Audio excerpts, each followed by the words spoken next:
Hi అండి, అందరికీ నమస్కారం. నేను మీ Venugopal Reddy from Josh innovations private limited, Josh institute of foreign languages, Edunine career guidance సంయుక్తంగా విద్యార్థులకు అవసరమైనటువంటి అనేక వీడియోస్ మనం చేస్తూ ఉన్నాం. తెలంగాణ రాష్ట్రంలో ఇప్పుడైతే అందరూ సర్టిఫికేట్ వెరిఫికేషన్ మ్యాక్సిమం పూర్తయింది. దగ్గర 95,000 మంది సర్టిఫికేట్ వెరిఫికేషన్కి వచ్చారు. It's a huge number. So మీ అందరూ కూడా ఆప్షన్స్ కోసం ఈరోజు మార్నింగ్ ఓపెన్ అవుద్దామని ఎదురు చూస్తూ ఉన్నారు. అది అవ్వలేదు. అయితే అనేక రకాలైన సమస్యలు లాస్ట్ టైం వీడియోలో కూడా చెప్పినట్టుగా దీనికి అవాంతరాలు సమస్యలు అనేక ఉన్నాయి. ప్రస్తుతానికైతే ఫీజులు పెరగకపోవచ్చు, ఎందుకంటే కాలేజీ వాళ్ళందరూ కూడా ఎవరో కోర్టుకు పోకూడదు అనుకున్నటువంటి నిర్ణయించుకున్నటువంటి పరిస్థితి కాబట్టి సో కౌన్సిలింగ్ సజావుగా సాగేటువంటి అవకాశం ఉంది.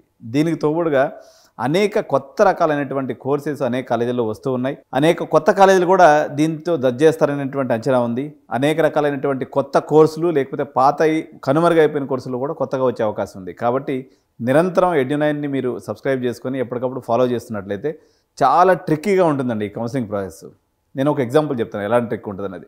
ఇప్పుడు ఉదాహరణకి విఎన్ఆర్ విజ్ఞాన్ జ్యోతి కాలేజీ మీ అందరికి కూడా ఫేవరెట్ కాలేజ్ అనుకున్నట్లయితే దీంట్లో ఒక 5-6 కొత్త కోర్సులు వస్తున్నాయి. ఈ కొత్త కోర్సులని ఈరోజు యాడ్ చేస్తారా, రేపు యాడ్ చేస్తారా, లేదా ఎల్లుండి యాడ్ చేస్తారా అనేది తెలియదు. అసలు ఇన్ఫ్యాక్ట్ ఫస్ట్ ఫేజ్లో యాడ్ చేస్తారా, లాస్ట్ ఫేజ్లో యాడ్ చేస్తారా కూడా తెలియదు. అయితే ఇప్పుడు వీళ్ళందరూ కూడా ఆప్షన్స్ పెట్టుకునేటువంటి ప్రక్రియ ప్రారంభమైంది. మోస్ట్లీ అవ్వచ్చు 4 గంటలకు కూడా, ఎందుకంటే ఒక ప్రెస్ నోట్ కూడా రిలీజ్ చేశారు వాళ్ళు 4 గంటలకు చేస్తామని చెప్పేసి.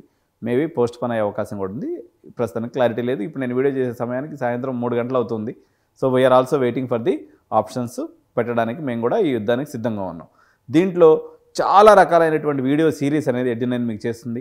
ఇప్పుడు హాస్టల్స్ గురించినటువంటి సమాచారం, ట్రాన్స్పోర్టేషన్కి సంబంధించినటువంటి సమాచారం, కొత్త కాలేజీల యొక్క సమాచారం, కొత్త కోర్సుల యొక్క సమాచారం, రిజిస్ట్రేషన్ చేసుకునేటప్పుడు లాగిన్ ఐడి ఫెయిల్ అయిపోతుంది, లేకపోతే పాస్వర్డ్ మర్చిపోతారు, లేకపోతే ఎట్లా మీరు హెల్ప్ లైన్ సెంటర్కి కాంటాక్ట్ అవ్వాలి, ఇలా అనేక రకాలైనటువంటి ఇన్ఫర్మేషన్తో కూడుకున్నటువంటి వీడియోస్ మనం చేస్తూ ఉన్నాం. ప్రస్తుతానికైతే ఇప్పుడు ఇమీడియట్గా ఒక దగ్గరైతే మనం మొదలు పెట్టాలి కాబట్టి మీరు ఇప్పుడు ఈరోజు 4 గంటలకు ఓపెన్ అయిన తర్వాత ఫస్ట్ ఏం చేయాలి అనేది మనం చూసినప్పుడు మొట్టమొదటిసారిగా మీరు క్యాండిడేట్ రిజిస్ట్రేషన్ అనేది చేయవలసి ఉంటుంది. క్యాండిడేట్ రిజిస్ట్రేషన్ చేసేటప్పుడు ఫస్ట్ మీకు ఉండాల్సినటువంటి డీటెయిల్స్ వచ్చేసి రిజిస్ట్రేషన్ నెంబర్. ఈ రిజిస్ట్రేషన్ నెంబర్ అంటే మీకు ఆల్రెడీ తెలుసు. మీరు స్లాట్ బుకింగ్ చేసేటప్పుడు కూడా ఈ రిజిస్ట్రేషన్ నెంబర్ వాడి ఉంటారు. ఇది ఎక్కడ ఉంటుంది? ఆర్ఓసి ఫామ్ ఉంటుంది. రిజిస్ట్రేషన్ ఆఫ్ సర్టిఫికేట్స్కి సంబంధించినటువంటి మీకు ఒక కౌన్సిలింగ్ సెంటర్లో ఒక ఫామ్ ఇస్తారు కదా, ఆ సెంటర్లో కూడా ఇచ్చే ఆ ఫామ్లో కూడా మీకు రిజిస్ట్రేషన్ నెంబర్ ఉంటుంది. లేదా ఎంసెట్ హాల్ టికెట్ మీద కూడా ఈ రిజిస్ట్రేషన్ నెంబర్ అనేది ఉంటుంది. సో దీన్ని మొట్టమొదటిసారిగా మీరు కంప్యూటర్లో ఎంటర్ చేయాలి. దాని తర్వాత మీ ఎంసెట్ యొక్క హాల్ టికెట్ నెంబర్ని ఎంటర్ చేయాలి.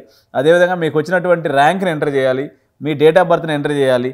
సో ఒకసారి డేట్ ఆఫ్ బర్త్ ఎంటర్ అయిన తర్వాత జనరేట్ పాస్వర్డ్ అని కానీ కొట్టినట్లయితే మీరు ఈ నెక్స్ట్ పేజ్లోకి వెళ్తుంది అనమాట. అక్కడ మీకు ఏదైతే పాస్వర్డ్ కావాలో ఒక స్పెషల్ క్యారెక్టరు, ఒక అప్పర్ కేసు, అదేవిధంగా ఒక న్యూమరిక్ క్యారెక్టరు ఇట్లా ఉండేటట్టు చూసుకునేసి మీరు ఇట్లా ఒక కాంప్లెక్స్ పాస్వర్డ్ని క్రియేట్ చేసుకోవాలి. సో ఆ పాస్వర్డ్ని మీరు ఒక బుక్లో ఎంట్రీ చేసుకున్న తర్వాత మళ్ళీ రీఎంటర్ పాస్వర్డ్ అని కానీ కొట్టినట్లయితే మళ్ళీ సేమ్ మీరు రాసుకున్నటువంటి పాస్వర్డ్ని ఎంటర్ చేయాలి. దాని తర్వాత మొబైల్ నెంబరు, మీరు ఏదైతే అప్లికేషన్ అప్పుడు ఇచ్చారో ఆ ఈమెయిల్ ఐడిని మీరు ఇవన్నీ కూడా చేసుకున్న తర్వాత సేవ్ పాస్వర్డ్ అని కానీ కొట్టుకున్నట్లయితే ఇక్కడికి క్యాండిడేట్ రిజిస్ట్రేషన్ ప్రక్రియ పూర్తవుతుంది. సో ఇది మొట్టమొదటి ఘట్టం. సో ఈ సిరీస్లో ఎపిసోడ్ నెంబర్ 2 నెక్స్ట్ వీడియోలో మనం చూసేద్దాం. తప్పకుండా ఛానల్ సబ్స్క్రైబ్ చేసుకోండి. Thank you so much. జై హింద్.